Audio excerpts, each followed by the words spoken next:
Nilikuwa hapa kwa maneno ya affordable housing, maneno ya hostels ya watoto wetu, pamoja na masoko ya kina mama wetu. Hapa Narok tumeweka pesa ya serikali shilingi bilioni 15 kujenga masoko, kujenga hostels, kujenga affordable housing. Inaendelea Kilgoris, inaendelea Murwa-Digir, inaendelea Ololunga, inaendelea Narok. Soko inaendelea kila sehemu. Hostels ya vijana wetu 5,000 hapa Narok. Tumeweka pesa 3.5 billion to build hostels for young people in our colleges and in our university to make sure that they have decent living conditions. Mimi nataka niwashukuru viongozi wote, na vile waheshimiwa walisema tuongeze mambo ya stima.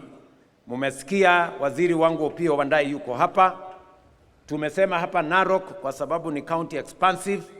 Mwaka huu tunatumia bilioni 3 kuunganisha manyumba 22,000 kwa huduma ya stima, ndio tuondoe giza, tuweke mwangaza, kila mtu ajivunie kuwa Mkenya.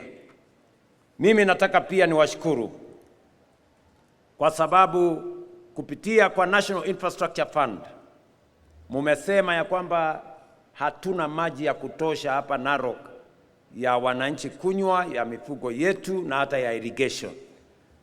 I now want to tell you, katika mpango yetu ambayo inaanza immediately, tuko na dam ya hapa Lolonga pale, tuko na dam hapa ya hapa Narok, na tuko na dam ya Norosura ambayo tumeweka katika mpango yetu. Huyu PS Korir anajua hiyo maneno, aanze kupanga ndio tuwe na maji ambayo itatusaidia katika kuendesha mambo ya kilimo na mambo yale mengine katika sehemu hii ya Narok.